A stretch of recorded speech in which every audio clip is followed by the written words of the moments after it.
The words good gacha game can easily be seen as a bit of an oxymoron. These games don't really have the best reputation for various reasons. Whether it be players perceiving it as a ripoff of a popular game, gooner bait, low quality slop, or most notably, a predatory way to drain money away from consumers. So what makes a good gacha game then? How about one that actively hates money? You can have it. Say thanks! No! This is Limbus Company, a turn-based RPG with more RNG built into the gameplay than its own gacha system that also happens to have one of the best stories I've ever seen in any media, period. There is little to no marketing for this game aside from Roblox and YouTube videos calling this the best gacha you've never heard about. And this is no exception to that. This is one of the few pieces of media that I've consumed in my life that has actually gotten me close to crying, and it's because of this game's beautifully crafted stories, well-developed characters, and its interesting gameplay. But today, I hope to tell you all about this wonderful game that has taken up over 200 hours of my life this year, and to explain why I believe this is one of, if not the best gacha games that you can play right now.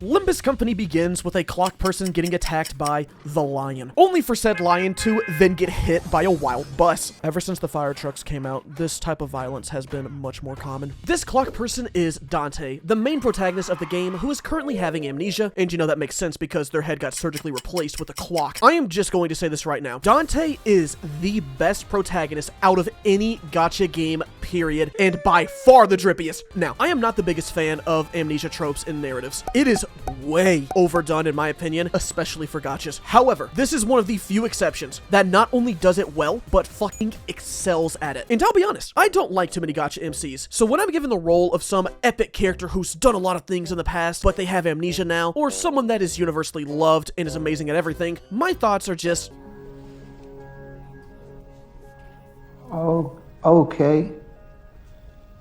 Which is why Dante is so refreshing, because this feels like a real character. Dante has the foundation of a generic self-insert MC, but the amnesia works here because this is the third game in a trilogy. So if Limbus is your first game, then you're in the same shoes as Dante. And if it's not your first game in the Project Moon world, it still works because Limbus goes beyond the first two games. But what puts Dante into the stratosphere is that their character is not defined by their amnesia. Yes, they lost their memories, but Dante has goals. They talk a lot, they make mistakes, and they learn just as we do. They feel like a real person. And it is so nice to play a gacha game where everyone around you doesn't do tricks on it. Oh my god.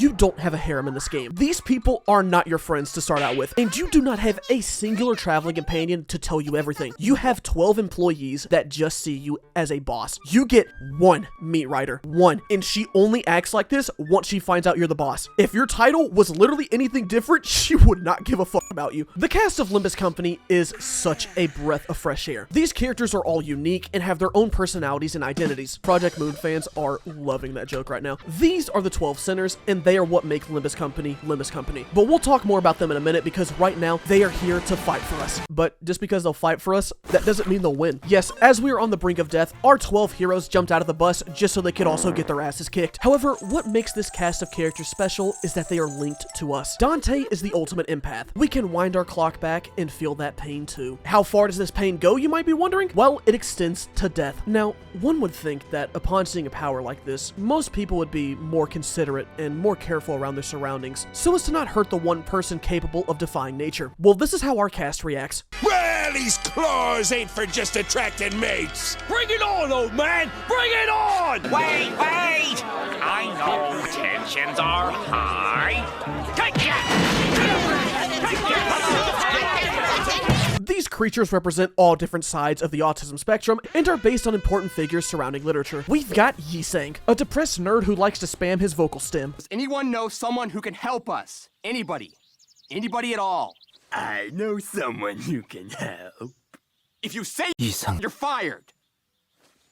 이상적이지 않소. Get out! Faust, a being who appears to be nearly omniscient and acts like Grok for most of the journey. Don Quixote, arguably the poster child of Limbus Company, and is currently hyperfixated with tales of heroism and will not shut the fuck up about it. Ryoshu, a violent, insane psychopath who speaks primarily with acronyms. Shut your bitch ass up! Merceau, the unintentionally funniest character in this game. Bro straight up punches a woman to avoid a citywide conflict. Honglu, the most beautiful man with homophobia you've ever seen, and is also equipped with a nice smile. That's all there is to him. Heathcliff, the most stable British person you'll ever meet in your life. Ishmael, probably the most rational and normal person aside from all of the trauma. Rodion, a charismatic, charming woman who instead of spending her time on the basketball courts, chooses to indulge in a bit of gambling. Sinclair, someone that can easily be interpreted as a little bitch until you step back and realize, no, wait, everyone around him is actually just insane. Otis, a war veteran who is a D1 meat writer for Authority. And finally, we have Gregor, Potential Man himself, who is a war veteran that hasn't fully recovered from their past, but overall, they're a pretty chill guy. That covers the playable cast, but we're also joined on the bus by its driver, Charon, and our guide, Virgilius. Charon is the cute little mascot driver that operates the man-eating bus, and Virgilius is our tour guide who is about as useful as a knitted condom. Virgil is here to Aura Farm, call us an idiot, and tell us what to do. This is just a very brief description of what these characters are like at a first glance, but trust me, there is so much more than what I've let on about. We are in charge of this group of chuckle fucks, and our journey is about going through the different districts of the city so we can obtain the golden bows. Now,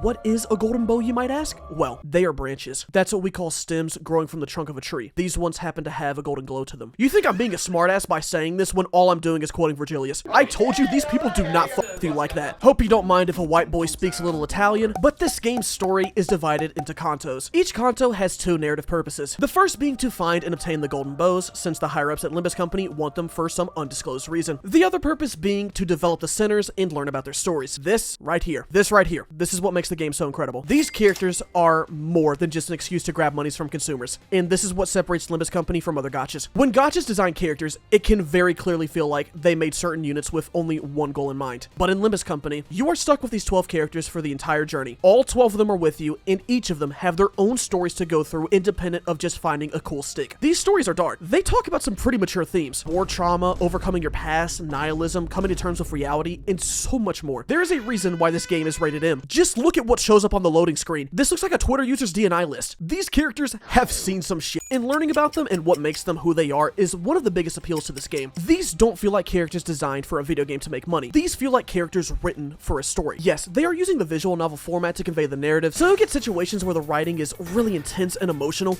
but the character sprite just looks like this. The writing and dialogue in this game doesn't treat you like a child. They trust that you can read, and they don't waste your time with bloated, incessant talking. Nearly every bit of dialogue has a purpose in this game, to either strengthen character interactions or the world. And they've got some straight heat in this game. 물러나라 자로. 더 혹독한 겨울을 주지 않으면 아우의 품을 짐작할 길이 없겠구나. That's a motherfucking bomb! Learning this game's world and characters is one of the best recent gaming experiences I've had, and it's one that I dare not spoil here because I do not want to take this away from anyone. This game is anything but predictable when it's come to its stories. These sinners don't always get their character arcs resolved at the end of cantos. The team doesn't always get the golden bow, and there isn't always a happy ending where everyone sings Kumbaya and has a dance party. No, there is no formula for the story aside from depression, but that's what makes those happy moments in the story mean so much more. If we get a golden bow on Kanto X, but not on Kanto YZ, then that one on Kanto X means more. And I know I said that I wouldn't spoil this story, then proceeded to reveal that we don't always get the golden bows, but I think that most Limbus fans would agree that this revelation is not what you are going to remember the story for. Kanto 1 is not about whether or not we get the golden bow. It's about Gregor, and the trauma he went through, and his failures. Kanto 5 is about getting direction in life. Kanto 7 is about escapism and the harms that it can bring. Yes, the golden bows are important, but that's not what these kantos are about. You are playing them for the characters, and these characters actively change, learn, and grow throughout the story. Yisang is not the same person after Kanto 4. Prior to Kanto 4, I didn't give a fuck about this guy if I'm being honest. He was just some dude that would pop up every now and then spam his voice line. But after Kanto 4, he might be the GOAT. Like him and don't like him is nothing you could do about him because he's number one. Whether you like him or don't like him is nothing you can do about him because he's number one. There is so much more I could tell you about the narrative of this game, but I cannot in good conscience do that because I do not want to spoil this for you. The only thing I will say is that if you are considering giving this game a shot, I would recommend finishing up to Kanto 3. Kanto 1 is probably the best introductory story I've seen in a gacha, but it does have some problems. Kanto 2 is widely regarded as the weakest one in the game, but it's still like a 6 out of 10, I would say. And Kanto 3 is where they really get their feet planted with how they format their stories. These 3 Kantos are the best way to view if you'll be hooked by Limbus Company, because they set the foundation. Kanto 1 has dark themes and graphic imagery, while Kanto 2 is more lighthearted and has plenty of character interactions between most members of the cast. Kanto 3 is a perfect blend of these two in my opinion, which is why I think completing the first 3 stories is the perfect benchmark for whether you should play this game or not. When it comes to stories in gacha games, there is a very clear difference between this is good and this is good for a gacha game, and Limbus has a great story. Now that we've briefly talked about the story and the game's interesting characters, I'm like, what do you say f me for? Let's look at the other mechanics that this game has to offer. First up is the gacha. Yes, this game has gambling in it, but Limbus goes one step beyond and makes their casino relevant to the plot. I said that there was only 12 playable characters in this game, and I did mean that. So what exactly are you gambling for if the game already gives you everyone to start out with? The answer is outfits. These are identities, and they are alternate versions of the centers from other universes. These identities are based off of various associations of the game's lore and even characters from the story. So now we can answer questions like, what would this sexy beast look like if he was French? Some of my personal favorite identities include Bad Bitch Gregor, the Sinclair that kills himself, 책임을 다하지 못했으니 그에 맞는 벌을. and Magic Bullet Otis. And here's my other favorite IDs for those that are curious. The rates for these banners are pretty generous compared to most modern gachas, but there is a catch. There is no soft pity, there is no hard pity, and there is no true guarantee system. 500 cigarettes. And when you first hear this, you might be thinking, this sounds greedy and predatory as hell. And it does. But remember how earlier I said that this company hates money. I mean that. Say thanks! Because if you want a 3-star unit, then you can just shard them. Or wait for the developer team to make a simple mistake, then they'll just give you one. Seriously, this is the most generous gacha game ever. They give out like a free 3-star ID every 4 months, it feels like. All because they accidentally put 2 R's in Merceau's name. Shards are another form of currency in this game that can be used in the back of the bus to get whatever character you want. For example, this Rhodian unit right here, I could just straight up go to the bus right now and get her. But I don't like charge units, so I'm not going to do that. Shards can be obtained by doing pulls and opening boxes that you get from the battle pass. And they're pretty easy to get, honestly. The only bit of FOMO this game has is getting units from the previous season because you have to wait another season for them to be available. This is my current struggle with Aurafist Gregor. But I want it now! The other bit of FOMO is Walpurgis Knocked, which is a special event that comes around once every who knows at this point to give players a chance of limited egos and units. Unless it's a character within these restrictions, getting the unit you want really isn't that difficult. Every 3-star ID costs 400 shards, from the dog to even the cracked ones. It is all the same cost. And after playing for a while, it'll get to the point where gambling really isn't even worth it because you can just wait like 7 days, get the unit from shards, and save your pools for a character that you really want in the future. But that still won't save my child's college fund. My personal experience with the gacha has been pretty good, all things considered. Like I said, the rates are pretty generous. My first ever 3-star was an announcer of a character that doesn't even show up until like 50 hours of playtime. And when I got this, I thought, wow, so it's gonna be one of those gacha games, huh? But after that, and even now, I get 3-star characters pretty consistently, and even if I don't get the character I want in like 30 to 50 pools, I can just shard them later. I already have all of the characters that were available for the season's run, and the one I don't have is one that I don't want. I really don't care for charge. I'm fully aware that luck does play a part into this, and that is a common trend I have where I'm the lucky son of a bitch in every game that isn't my fucking job. In general, as someone who has spent probably like $105 on a game that I've been playing since April, I think I've gotten a pretty good amount of 3-star units from both pools and shards. You can spend money on banners, but there is no point in wailing. Once you get a character, you've got them at the highest potential. There's no constellations or anything like that. All you gotta do is level them up. So if you get 3 of these Merceaus in a banner, then all you got was 1 of those Merceaus and 100 Merceau shards. Wailing is really not necessary in this game, I promise you. All in all, the gacha is still gacha at the end of the day, but this is by far the most lenient one I've played. And I think the reason for that is because they put most of the randomness into the... Alright, now we get to the most, interesting part about Limbus Company, the gameplay. Let me just show you one turn of combat.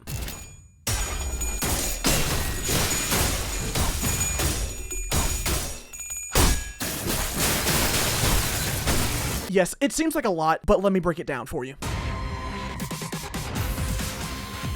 At its core, Limbus Company's gameplay is about making sure your number is bigger than their number, but it's so much more than that. Way more than that. I have never seen a system where all you have to do is roll a bigger number than your opponent be so complicated, but I will go over the basics of the game, and I mean basics. Each character has 3 combat skills and a defense skill. These numbers down here show you how many of the skills you have, and the order that these skills appear in is random. Yes, they come down like slots. When in battle, you will select your skills and clash with an opponent. As a clash begins, you will see these numbers flipping around. The number in the icon is the base power of the skill, and the number above that is how much will be added on whether or not you get heads on a coin toss. Yes, a fucking coin toss. Whoever gets the lower number loses 1 coin, and this process keeps going until someone becomes a broke bitch and the winner can flex on them. Just pick a number 1 through 10. 10. 10? Okay.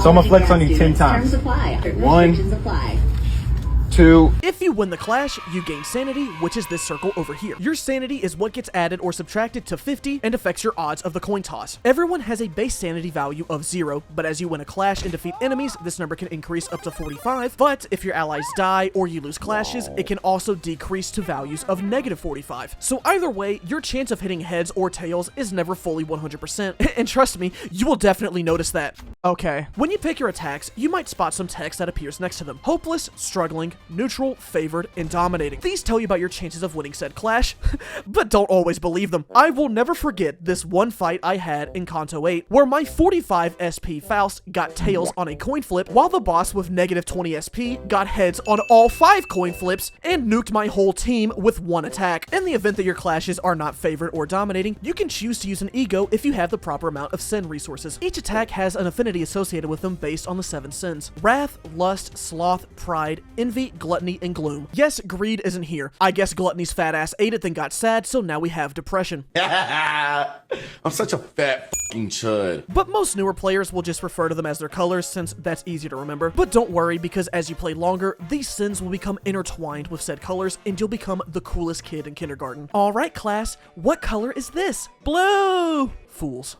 I scoffed to myself. That's pride. If you've got the resources, you can activate an ego, which is the closest thing to an ultimate that you can use in this game. This is how you get the big numbers for clashing, and you might be asking, why didn't I just use an ego during that Kanto 8 fight? And joke's on you, because I did, but still lost. Yeah, you know what you did wrong. Keep staring at that wall. Some of the time, your egos will win, and their effects vary greatly. Seriously, these things are all over the place in terms of what they can do. Each of the sinners have their own base egos that range from Don Quixote giving back shots to blowing someone's head schmoove off, and whatever Gregor's going through. There comes a giant fish! But these skills do have a cost. Egos take away sanity, so technically you can spam them if you have the resources, but they will gradually make you go insane to the point of corrosion. When normal characters go to -45 sanity, if said character does not have a special ego, aka a gacha one, they will just not be able to move for 1 turn. However, if they do have a special ego, then they corrode, turning into a fucking monster that attacks randomly on field. These animations look really cool, but it's also pretty annoying when your Yiseng has a nasty lineup on B site, only for him to then nuke your entire team. That is the very basic principle of Limbus Company gameplay. Get the higher number, win clash, and have high sanity. But what happens when you actually hit your opponents? Once you deal damage to enemies, your equipped characters might induce some status effects onto your foes. In terms of the status effects, there's approximately a metric ton of them, so allow me to just go over the main 7. Burn. This is linked with wrath and makes it so that enemies take a certain amount of damage at the end of every turn. These are what the cool kids use. Bleed. This damage activates every time a coin rolls. A pretty fun status condition to use on your team, but an absolute bitch and a half to go against. These are what alphas use, and the same people that crush ants when they're walking. Tremor. This makes it so that enemies get staggered easier. These are what people who are currently bored with the game use. Rupture. Whenever enemies get hit, they take true damage based off of the rupture potency. This is tied to gluttony, which makes sense considering the best team takes 11 units to run. What a greedy fucking fat ass. People who run this status are nerds and are the summer ants that get crushed by bleed enjoyers. I'm just gonna stomp you. You're gonna keep coming back. I'm gonna seal up all my cracks. You're gonna keep coming back. Why? Because you keep smelling the syrup. Sinking. This status makes it so that enemies lose sanity as they take damage. The people that play Sinking are the same players who will say this game has baby mode difficulty simply because they reduce the enemy's chance of attacking to 5%. Poise. This makes it to where your characters can crit. Typically beings with large amounts of testosterone run this. And lastly, we have Charge, which improves certain skill effects. People who run this team are players that are trying to convince themselves that it's fun. This is great.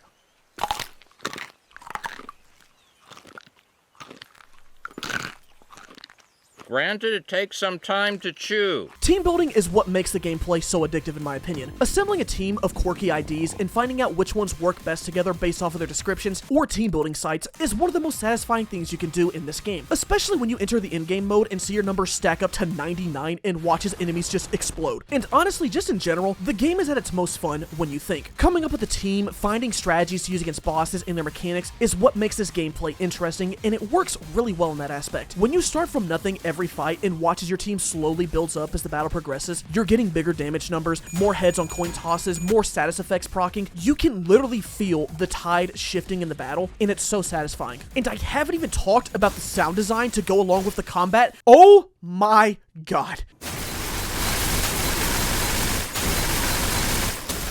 The sounds in this game are so crisp and satisfying to listen to, especially the coin flips. I have to change my underwear every time I play this game just because of the mess I end up making listening to pure bliss. And it's also a great rage baiting method. Ding ding ding ding ding ding ding ding ding ding ding ding ding ding ding ding ding ding ding. Could you shut the fuck up? Jesus Christ. But it doesn't just stop with the coin flips. The attack sounds have so much weight to them. There's so much just... You feel a blunt attack hit? You can tell that they use their fucking fist for that one. The voice acting in this game? Stellar. Amazing. 아니, 한 방울이라도 괜찮으니까 내게 줘. 어머니께서 여기서 자르신다 해도 나를 짓밟아 기어코 캐시와 떼어놓은 모든 것들을 자루 안에 담아서 어디든 지옥까지 끌고 다니며. 싱클레어. Do it again. 싱클레어. And the music, it goes so hard.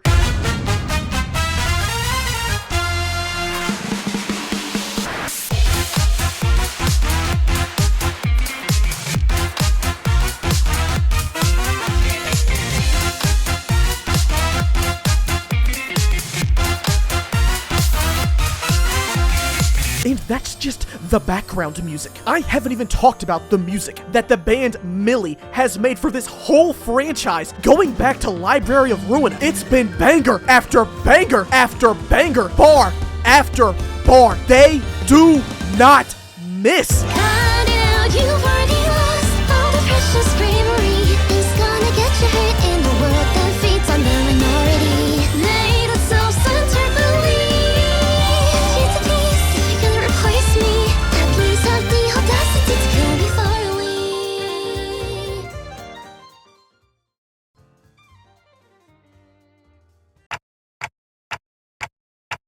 Is Limbus a good game? Yes. Is Limbus a great game?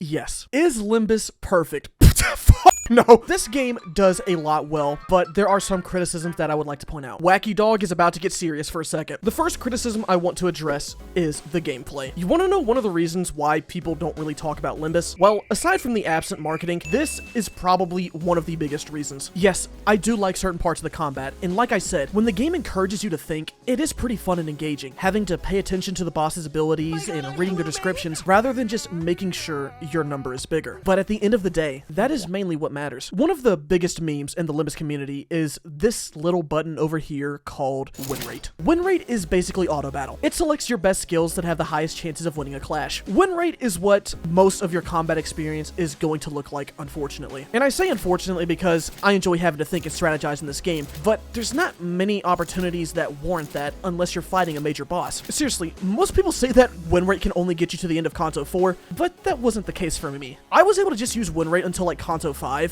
Those who've played the game probably understand what happened to me. Out of all the games, it's just one game I need you to coach. I never did that before.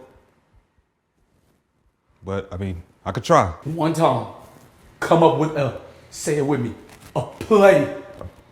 A play. Yeah, I got you. But even after that ass kicking, win rate is still a pretty viable option for most of the fights you'll have in this game. Thinking is fun. Reading is fun. But when you have a button that clears like 75% of the content, why would I even waste my time trying to think? Win rate is an issue I have with the combat, but ultimately, it is my choice as the player to press said button, and I recognize this. It keeps the game casual, and it's nice to use on those days to where I just really can't be bothered to think, but I do wish this button wasn't so strong that I could clear basically every fight that isn't Millennia. But like I said, they aren't forcing you to press win rate. There's just not a lot of instances where you shouldn't be. However, my biggest problem with the combat is that everything revolves around clashing. In order for anything to be done in Limbus, attacks have to clash, and clashing in itself is a very RNG-based gimmick. There will always be a chance of an attack rolling tails, causing you to lose, no matter if you have 45 sanity. And yes, the randomness can be exciting at points, but it can also be extremely frustrating. My fucking hell mortgage on my hell house! Fuck! Especially towards late game Limbus in the story, to where it can feel like if you just lose one coin toss, then your entire run is dead. Whether it be towards the end of a fight and then you just lose because they have a nuke, or at the very beginning of a fight to where you start a clash, lose neutral, and now all of your attacks are struggling, so you might as well just restart at that point. I feel like I have a higher chance of getting a 3-star in a 10 pull than I do of winning a neutral clash at numerous points in this fucking game. You should have rolled better. How about I roll my nuts on your face? Get that ass, Ben. Unbreakable coins. Unbreakable coins are the bane of my existence. For the uninformed, Kim Ji-hoon created unbreakable coins after being inspired by Germany's actions during World War II. This is why the coin color was chosen to be red. I rest my case. For those who don't play the game, I mentioned how if you win a clash, the enemy loses 1 coin. Unbreakable coins do not go away, meaning that if they lose the clash, the attack still goes off, but with heavily reduced damage. Now, I can live with getting hit for 4 damage. That's fine, but it's the 15 stacks of bleed that piss me off. Endgame and Mirror Dungeon. Mirror Dungeon is the endgame mode for Limbus. This can be accessed pretty early on, and I would argue that it's at its best for new players, since it automatically levels up your units to max, giving you plenty of opportunities to try new characters and see if you want to actually invest in them for your normal teams. However, as you play more of Mirror Dungeon, it becomes exactly like the Squidward clip. Mirror Dungeon can be fun when you're trying new teams and seeing how far you can get your status effects to go. However, it can easily turn into a mindless win rate button simulator for an hour. Most of your Mirror Dungeon experience will likely turn into press win rate up until the last node, because there's a chance that there's a boss on the floor that might actually require some strategy. But there's also a chance that it doesn't. Mirror Dungeon can become difficult at times, which I do appreciate. But if I'm just trying to do my weeklies, I would like to have more engaging gameplay than me just pressing win rate and watching YouTube on my second monitor for an hour. Because once you catch up to the story, this is it. Limbus Company is just Mirror Dungeon. That's all there is to do, so I just wish there was a more consistent and interesting endgame mode available. The last criticism I have is the XP farming, primarily in the beginning. I'd say that the early game Limbus experience isn't too bad, aside from leveling up characters. These tickets are not worth jack shit. Look at this. I have a level 1 Otis, and if I give her these tickets, it takes her to level 17. And if I do the exact same thing to my level 13 Faust, it takes her to 18. Huh? Until you reach Kanto 4, Node 48. Leveling characters you have is miserable. Once you get past that, it's fine. I don't have any problems. But before that, they might as well just give me a used piece of toilet paper, and it would be just as helpful. To wrap up this video, I would just like to reiterate that once again, I fucking love this game. Limbus Company is a great game that has a phenomenal story, interesting characters, and fun gameplay at times. The magic bullet is about to fire, dominating Clash. I swear to fucking God, if he gets heads on a -40, you will never hear the end of this. I am going! There's so many things that I haven't even talked about that just make me appreciate this game even more. Like how there isn't an RNG-based gear/loadout system. All you have to do is level up characters and level up their skills. That's it. Thank God. Even the small details I love, like how enemies get pushed further back in combat depending on how strong the attack is, your characters will swap sides during animations, and how the British people in the game spell color wrong, Ego voice lines changing after completing Kantos, Heathcliff's bat even changing after completing his Kanto. But the best part is when you're done with one of the Kantos and the main center of the chapter gets to sing the outro song. Ah, it's so good. It's so good. Money! Too bad the best one's the first one you hear. And yes, even though I have certain problems with the gameplay, I still play this game daily and enjoy my time here. This game can be extremely casual at many points, but it can also provide me with a nice challenge every now and then. But what keeps me going gameplay-wise is that I feel like Limbus respects my time, which is one of the reasons why I support this game so much. Thank you, thank you, thank you, Thank you. And as for the community, wow.